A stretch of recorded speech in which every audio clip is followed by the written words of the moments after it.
You've joined us for our panel today. Hello, I'm Donna Vincent Roa, Project Director of USAID's Partnerships Incubator. This is a project that is implemented by the Kaizen company, a Tetra Tech company.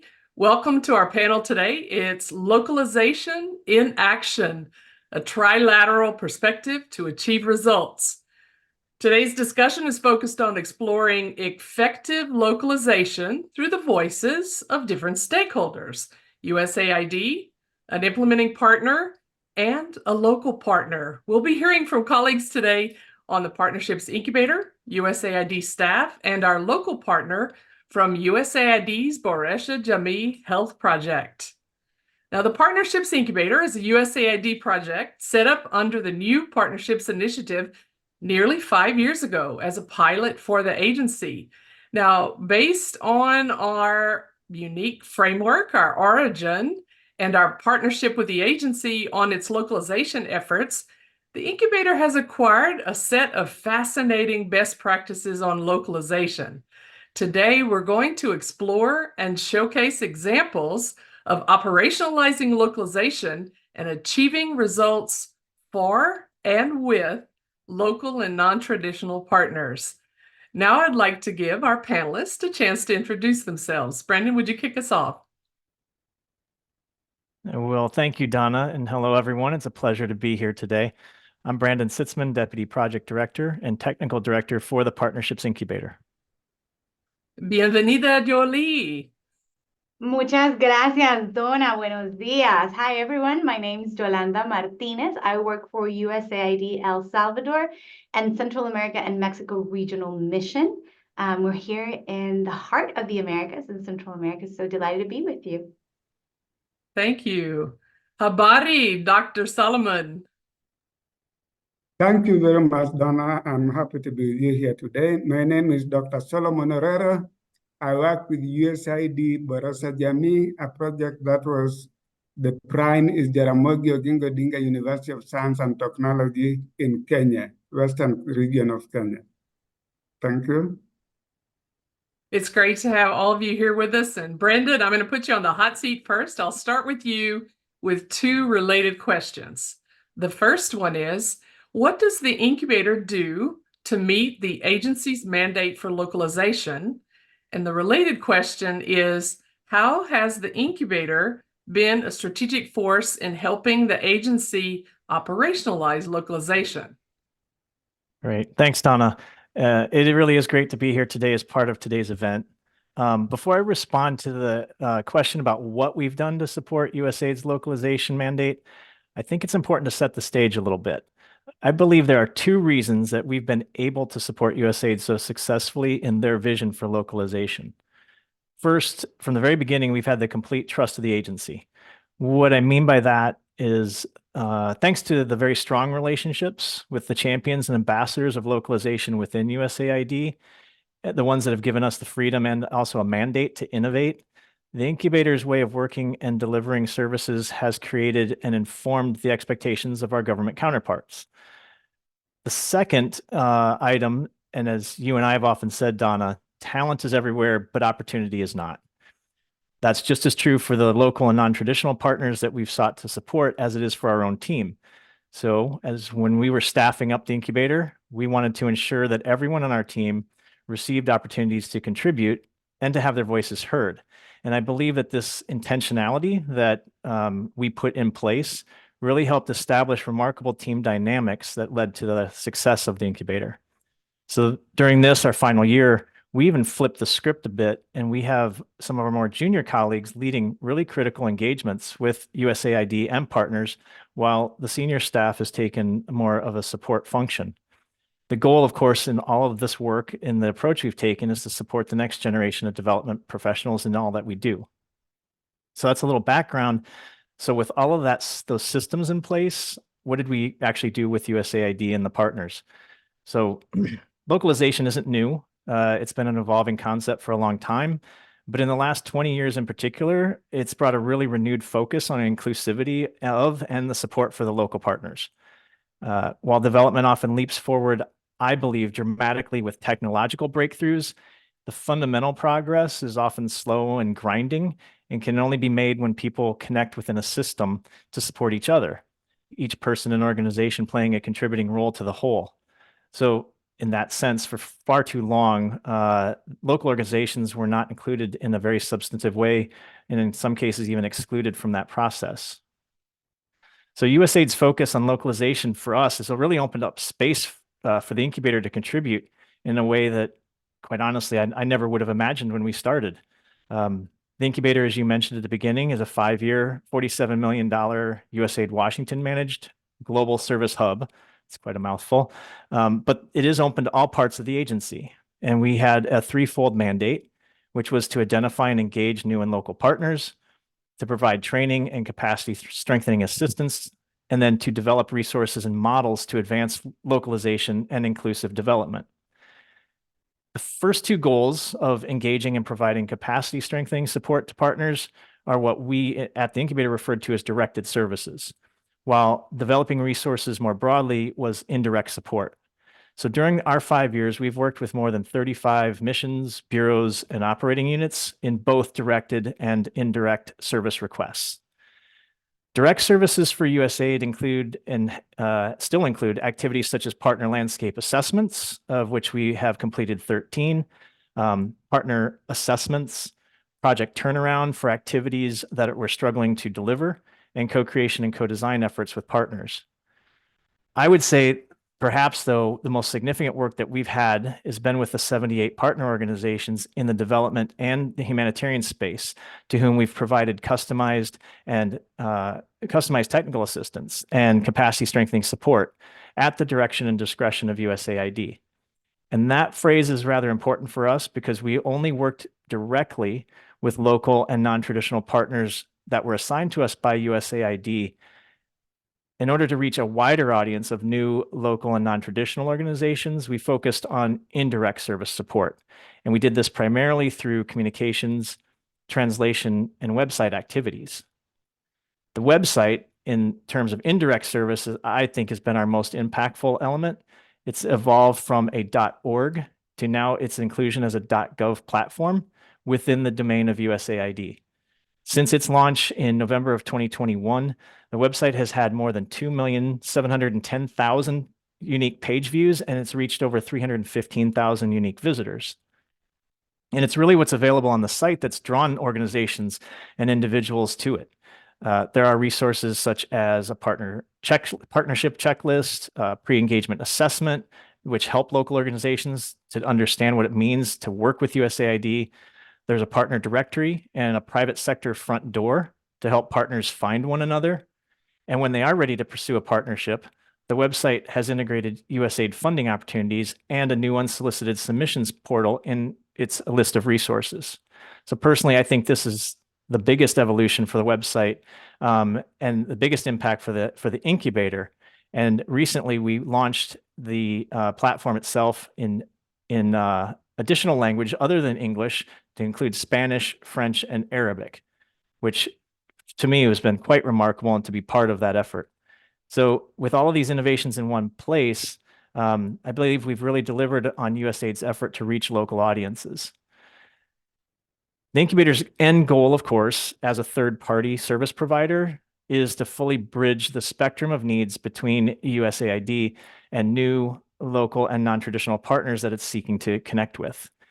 We've done this by amplifying USAID's localization message and expanding the agency's capacity to work with partners. And when we help those partners work with the agency, we in turn have elevated those partners and catalyzed their reputation as local leaders, knowledge holders, and innovators. And with the rest of our panel today, we're going to hear about that spectrum of the agency through us as a third-party provider to the local level partner. And I'm really excited to hear from both Jolie and Solomon today. Thanks. Thanks, Brendan. On the next question, I'll turn it over to Yoli. You're with the USAID mission in El Salvador, and we've been collaborating with you for quite some time. Actually, I think it's more than 3.5 years. You approached the incubator with this tremendous vision for expanding what USAID's localization efforts look like in your country. Now, those efforts started with a comprehensive partner landscape analysis. This is structured around your CDCS, that is the Missions Country Development Cooperation Strategy, and then the delivery of 2 public Spanish language webinars in support of your annual program statement issued by the mission. Now, after those were successfully delivered, you came back to us. You came back to the incubator with an even bolder and more innovative idea for supporting local organization. We were super excited because you envisioned directly engaging with a dozen current or potential local partners in long-term capacity strengthening. But you also envisioned reaching hundreds of other organizations that could also deliver outstanding development outcomes, whether through USAID or through other avenues. So I'm speaking, of course, today about the wonderful and the now public Captalo program. So Yoli, what were your objectives and what did you hope to achieve in terms of the localization outcomes through all of these activities? I think the mission was, like you said, very bold, and it empowered us to really think outside the box, not only to think outside the box, but to formulate task orders, which is what we did with you guys with Scopes of Works, that would allow us to do something sustainable and that would reach not only the local organizations of El Salvador, but throughout the region, as we're a bilateral mission, but we also have a regional operating unit. So in essence, you shared our story. We started seeing what the landscape was. Then we shared the opportunities we had. And when we shared the opportunities through our annual program statement, we had a lot of responses, but there was a gap. So when we engaged these 12 local organizations that you mentioned, they were in different levels. We had organizations that were ready to receive an award from us, organizations that had never worked with us, organizations that had already been a subcontractor or a subgrantee in one of our awards. So we had a very big variety, but that wasn't enough. We used to call that the inch wide, mile deep support, the 12 organizations. So when we went to Captalo, which in Spanish that is like catch it. If you speak Spanish, you would see it. So catch it is the word. Catch the idea, catch the funding, catch the attention of the donors. Was what Captalo did, and that was what we were calling the mild, wide, inch deep approach. We wanted to make a road available for Spanish-speaking organizations to learn the basic about working with donors. Yes, working with USAID, but also broadening their vision to what it means to work with an international partner. So en Spanish, Captalo means Curso de Captación para el Avance y Creación de Alianzas para Organizaciones Locales. So it's a course that will foster and will create alliances not only among local organizations, but also with USAID and other donors. And I think we were able to reach over 30 organizations in our first cohort throughout El Salvador. And now we have people joining from South America, throughout Central America, from Mexico, who are taking this currently available resource in Spanish for organizations who have never worked with USAID. And we start from anywhere as the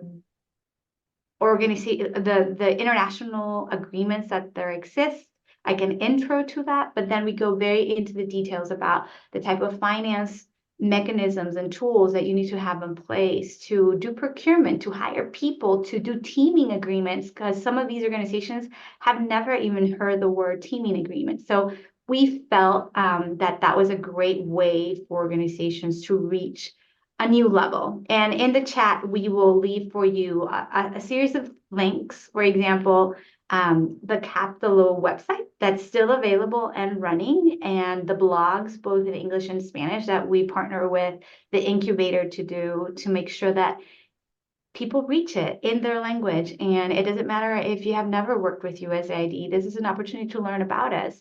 And it was so successful that 2 of our local organizations that already have awards with us have showcased that as part of their resources to their new partners. So it's not only in workwithusaid.gov as a Spanish resource still available for people to reach, but it's also from local organizations being shared to other local organizations as a tool of like, this is what we need to know to start conversations with USAID. We even, I think our team will put the link to a small social media video, like 30 seconds or less, so that you see many of us just engaging with these local organizations and getting them through this cohort that allow them to learn more, engage better, and hopefully go through the growing pains of working with USAID. And I say that gladly. Over to you, Donna. Great. Thanks a lot. Where do you feel you are today in terms of engagement with local and non-traditional partners in El Salvador? And I really want to know, where do you want to go next? I'll answer the first one. I don't know how to answer the second one yet without getting in trouble. Where we are, I think that we are engaging with local organizations at a level that we didn't have before. Part of the successes that we had with Capital is that we have an ongoing community of local organizations, and also with our incubator portion of the 12 organizations that they became mentors to each other. So I think we're in a good place. I think there's still a lot to do. There's always opportunity to grow more in the work with local organizations because it's not an easy road, but it's a great road to take. Where we're going next, I think we definitely want to follow the guidance provided by the agency policy and get and reach the targets that we've been given. But I think my goal, as I see it, as a dream, if I can think of a bold idea going forward, is to see more local organizations teaming as partners with implementing partners, teaming with the mission in different areas, and not seeing themselves only as a beneficiary of support or a subcontractor or a sub-grantee that can execute little things, but to give that next step like we've had with some of our local organizations that now have small direct awards, but still very significant to us. Great. Thank you so much. It was definitely an exciting project, and there's still legacy results happening as we speak. Solomon, you engaged with the Partnerships Incubator in a very different way. USAID's Boresha Jamii Health Project had been awarded to the Jaramogi Oginga Odinga University of Science and Technology, also known as JUICed, as a first-time local partner with USAID Kenya. Now, this was a sizable award that was given to you to deliver services in the area of family planning, reproductive, maternal, newborn, and child, adolescent health, also in water and sanitation and wash and nutrition. Now, you were brought on as an experienced chief of party and an expert in the field to be able to lead the work. Now, while there was never any doubt about the technical proficiency of your staff and their ability to deliver on the project goals, JUICed and UBJ did struggle with many of the administrative and reporting requirements that came with USAID funding. Now, USAID Kenya recognized the project's struggles, and they engaged the incubator to work with you to deliver support in 2 areas. The first was on relational dynamics within the project, and then the second was technical assistance to UBJ in developing relevant systems, procedures, and even policies for you to maintain compliance with your award. Now, what was your initial reaction when you found out that USAID Kenya had asked the incubator to provide you with support? Thank you very much, Donna, and it is a pleasure to be with the team this evening. It is evening here. My reaction was that of excitement. Excitement in the sense that we had been discussing this struggle for quite some time. And I had identified that the biggest challenge I had was understanding the prime which was used, understanding the responsibility that go with a USAID award. That was number one. Number two, the issue of governance in relationship to the project and in relationship to the financing by USAID. Number three, the other challenge was the relationship that then developed between USAID and the prime. Two things came up. Number one was that the prime, which was used, had its own way of governance system, managing other projects by other donors. That was number one. Number two, Joost did not understand the USAID requirements. And then number three, this project was awarded during the COVID period. So there was minimum interaction, physical interaction between the donor and the prime, which is Joost, in terms of capacity building, in terms of trying to understand what was expected of them and what they could understand the dynamics of how the prime Joost works under the statutes of the government, because it is a government public institution, and the difference between that and USAID, which is not our government, it's a US government, but the way of doing business, the way of working was totally different.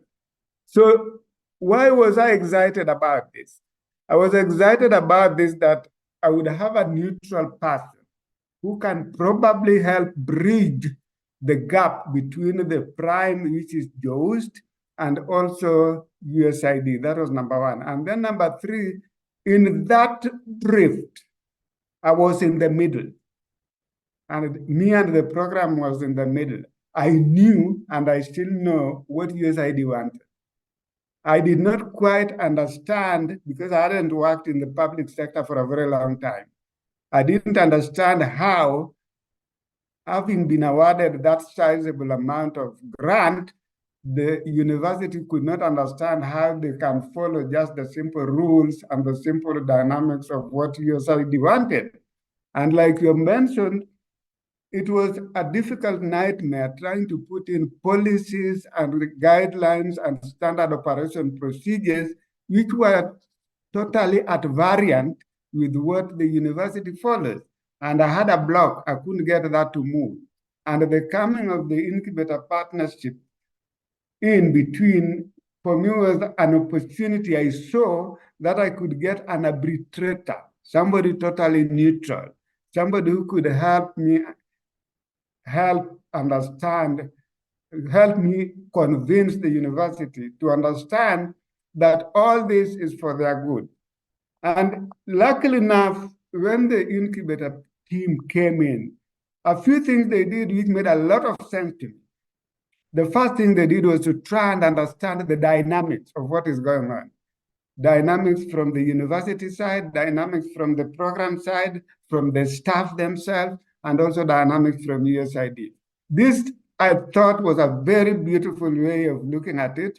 They came with an open mind, just to try and understand, wait, hey guys, what has been going on?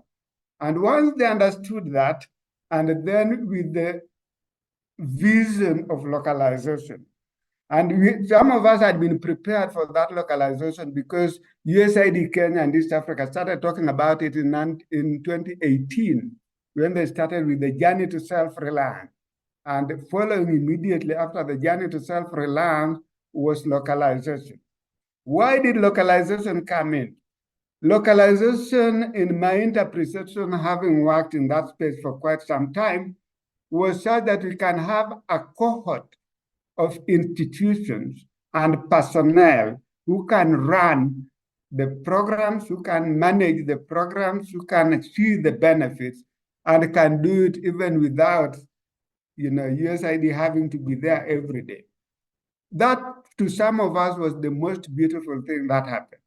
And because I'd been in the same space for some time, I was able now to coordinate with the partners we work with. The major partner was the government in terms of the departments of health and department of water.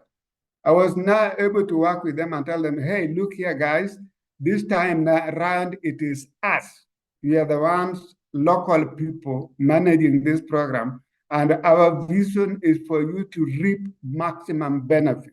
And you want to coordinate in such a way that the communities who receive the benefits of the service delivery, because we are a service delivery program, to be able to embrace the services that are being provided. That was number one. The health providers that will be doing this, providing these services, to also take it as a responsibility and as a duty of something that they need to do. And they don't need to be whipped or to be supervised on a day to minute basis to do what they are doing. That has done fairly well. And one of the benefits that has come with it is the fact that for now, the government and the donors have gone back to a level where they're asking the local to take charge of their own health, their own services. And we're going to what is called the primary healthcare approach and using the primary care network. And this is working fairly well for now, and it is an offshoot of localization. And for that, one of the things that the incubator helped me personally and generally is insisting that in any future engagement, in any future awards, there must be a consistent, regular engagement between the local partner, the donor, and the program, so that all of us are on the same page, so that we understand that. And I'm happy to report, number one, that capacity building is ongoing. And 4 major areas were identified by Incubator, and USAID has picked them up, and there's a mechanism that is doing that to date. Capacity building on the whole issue of governance and administration, policy use, and policy development. The highest level of managers from the universities that have been, from the local partners that have been awarded any award, have undergone that training, and together with the leadership of the program. The second area that they have looked at, which is also capacity building, is ongoing, supported by USAID now, is grants and financial management. Those were some of the issues that had been identified, and that's in the Incubator partnership re-emphasized. The third area is the whole area of human resource management. And again, remember the capacity building involves the university and also the program leadership. And then the final area that has been, this has been the first phase, is the whole area of project management. Again, they are bringing in university staff plus the project staff. The whole idea is to develop a cohort and a pool of people from the university who can then be able to run and manage the project. But finally, the most important thing that we are seeing in this is bringing in students from the university to be able to work, to be able to learn from the project. This will give us a pool of potential future program managers who are learning on the job. They are being trained in their university. The university is running a program, and they participate in running the program. And the lessons that we have learned in the past will now no longer be able to be the problem. And that lesson is the university leadership do not have to be cagey that somebody is taking their baby, somebody is taking their program. Thank you very much. And I think that has been very, very useful for us to date. Thank you. Thank you so much. Now, you did say the word future. So I'm going to reference that and ask you, what would you like to see USAID and other donors do more in the future for first-time partners or local organizations? Thank you very much, Donna. That has been a pet subject of mine, particularly after having interacted with the Incubator team and their follow-on mechanism. One, there need to be regular engagement between the recipient and the donor. This engagement should spell out the rules of the game. Not only spelling out, but teaching them to understand why those rules of the game were put there. Capacity building a larger cohort, whereby we do not have the big man syndrome only being told about the project. What I'm talking about the big man syndrome is you have one person who is doing everything, who knows everything from the university. You find that to be very dangerous. You need a cohort of people trained, a cohort of people whose capacity are built, a cohort of people who understand the value and the need to have this program. And in so doing, they should also engage in not only looking at the technical areas, but also helping the new awardees to also learn from their peers, the ones who have already had the experience before, on what works, what did not work for them, and how they mitigated what did not work, and what they did, how they scaled up what worked, and how all the way up to, if it is a service delivery program, all the way up to the recipients of the services that they are delivering. If that is done, and I can tell you this week, the week ending now, we had a performance review meeting in one of the program areas, that is water, sanitation, and hygiene. And all the participants, including people from USAID, went to the sites and the communities where we are delivering those projects. What amazed them was the fact that the communities, the people receiving, the health workers working in those areas, plus our staff from the project, were all speaking the same language, in the sense that they have done the work together, they have owned the work, and they think it is very, very useful the way they have interacted with the donor, with the project leadership, with the county or district leadership, including the health workers and the population. So I would want to see more of those engagements. Any issues that are identified are corrected on the spot. Any challenges that are encountered are addressed on the spot, not leaving them until they pile up, then it becomes a challenge, and this should be upfront. For example, one of the things that we did not have, there are things that were identified in pre-award assessment. Nobody followed up whether the university did them or not, and that has become a major challenge.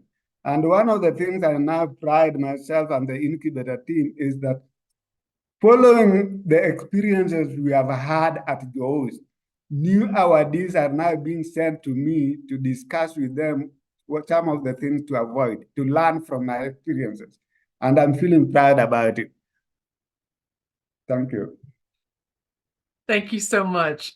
Brendan, we've heard Jolie talk about Captalo and Solomon talk about the dramatic turnaround at UBJ. What was it like from your perspective as an agency-sponsored support mechanism to work with both of them? And then how do these types of support mechanisms bridge the gap between USAID and local organizations? Yeah.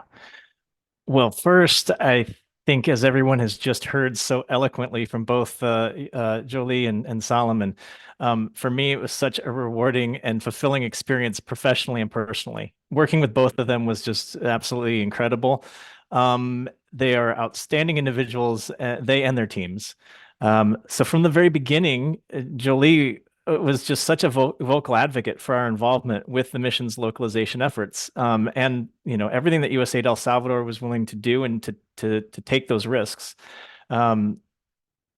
Through her guidance, they really allowed us to innovate and push boundaries in all of our work and in our approach to what it meant to work with the local partners. On Captalo, they really let us explore content, design, even the technology platforms that we ended up using. And we're really new to the mission. Getting clearances, working through all of that was really difficult, but it was worth it. And the freedom to do all of this, to really iterate, helped the project evolve over time. And what we envisioned, as you heard, as something for 12 partners soon became much larger and now is out there in the world for any local organization to participate in Spanish language. And we didn't know it at the time, but this work that we did with the USAID El Salvador mission on Captalo also helped set the stage for the agency's requests that the incubator received to support them on standardized approach to delivering post-award training to all new local partners. And this is another tool, another effort that we're working on and focused, as I said, on new local and non-traditional partners. And that will be rolling that support out to the agency this fall before we close. For Boresha Jamii, I mean, Solomon and his team were, as he alluded to, excited to work with us, but they were really open and willing to work from the very beginning. And beyond the technical assistance, which we've talked a little bit about, and we alluded to the relational dynamics that we focused on between or among JUICed, UBJ, and USAID Kenya themselves. And this meant assessing the communication flows, roles and responsibilities among all three of those stakeholders and making recommendations. And everybody was very receptive to that along the way. Because some things were working very well, and everybody likes to hear that, but many things were not among the three entities. And I would say for a USAID partner, let alone a first-time local partner, to be asked to be that honest and vulnerable, it's a scary position to put yourself in. And only with Solomon's leadership as a chief of party, I believe he set the stage for our team to come in to what could have been a very challenging situation and be very successful. And that's also true of the USAID mission themselves. They asked us to also come in, not just to focus on the partner, but to take a look at their involvement and what they had done in setting up the project. So I think these two examples, as well as others that we really haven't mentioned today, have demonstrated to USAID not only the need, but also what can be done to support new local and non-traditional partners. But what I'd really like to do, I want to turn this back over actually to Jolie and Solomon. So I'd like to ask them, and I'll start with you first, Jolie. How important was it for you to have a third party working with you in a supporting role as we've tried to bridge the gap or bridge the conversation between donor and local partner? I think it's extremely relevant, super relevant, to have a partner.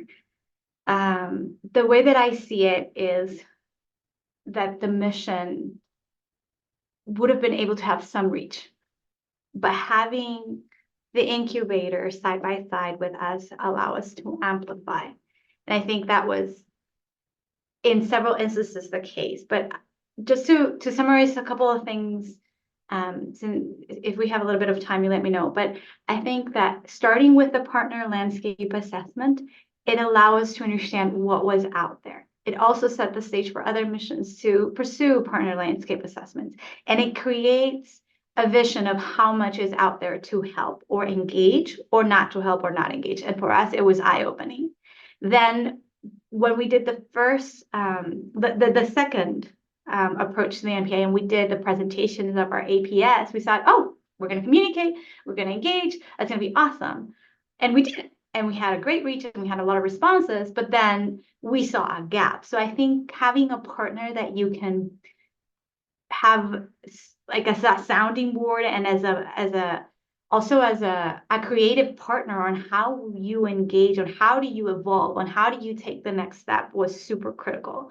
So when we did the third scope of work where we engaged these 12 organizations and we saw the gaps there, we saw there is a need for a USAID 101 type course, right, in Spanish for people to understand with us. And I think, like you mentioned, Brandon, having somebody next to us in how we designed the course, on what tools we went through, even going to the CIO and see how we were going to do the whole platform. Like, it really helped having a partner, because if one person wouldn't make a difference, but if there is an ecosystem of support, not only within the mission, with the empowerment, but also a partner next to you saying, no, this is a good idea. We can move this way. We can do this. We can do that. And being as flexible as both the mission and you were. And I think that is very important. Sometimes when we talk about acquisition mechanisms, like the one that we work with you guys, this is a contract. This is very structured. We are not going to move from this. And we were able to keep every part of the framework that we are normally used to in acquisition, but I think that the partnership inside of it gave it the flexibility that we needed to move. Sometimes it is important to see that acquisition mechanisms are a skeleton, right? It is there and you won't make or shape it differently, but you need the heart and the muscles to make it flexible, to make it move, and to make a difference. And I think that's what we were doing with you guys through the entire process. So it was important to me, it was important to the mission, it was important to the partners. And something that Solomon brought up that I thought was very key is sometimes we see it, USAID is one person. No, it's a group. The partnership is the COP. No, it's the entire group. And then the local partners also learned that. It's not one person between their institution that's going to present a response to a proposal. It will be their entire team. And I think that was the greatest shift that we saw in the mindsets of some of our local organizations. So it was a bridge. No human being can learn to walk without another human being teaching that human being to walk, right? Or to talk. And I think it's the same with local organizations. I don't think that there is one local organization that can do everything by itself without some pixie dust, I guess, from the support of another person and another institution that has gone through that knows the path, and that can help them breach those gaps and change those mindsets. So to me, I think it was very important. I do highlight that having a third party working with the mission and with the partner in a supporting role was important to bridge the gap. And I think what I like to highlight the most between the relationship that the mission had with the incubator, both in DC and the implementing partner, Kaizen, was you guys, how you really trust us as a partner and how we were also trusting you as partners. And the more that relationship is duplicated throughout, that trust relationship between the partner, DC, the mission, the local actors happens, the truer development that we will do. So I'm extremely thankful to everybody involved, both in DC and Washington, DC, in the incubator as a whole, the local team. You mentioned it at the beginning. We had some of the junior consultants at the end taking leadership roles that to me were fantastic, because you were also empowering these local teammates to be full front and center in some of the decisions for design and implementation. And I thought that was wonderful. So that growth obviously came with some growing pains, which I think we all are accustomed, but I think that it was an experience that I'm willing and ready to replicate as long as we can to continue helping local organizations. Thank you so much, Jolie. I appreciate all of that and such a robust response. And Solomon, I want to ask you, from your perspective as that first-time local partner or project with JUICE at the university, how important was it to have a third party working with you to bridge the gap between yourself and USAID and the award?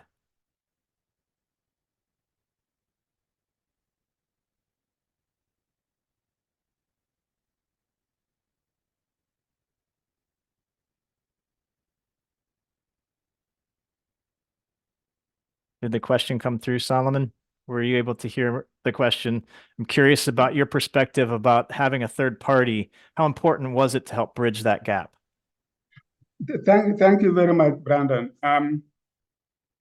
One of the things that I must really appreciate is the fact that from the time you started engaging with the Incubator partnership, there was an an air of relief in the sense that we are now more able to engage with the university more effectively at different levels.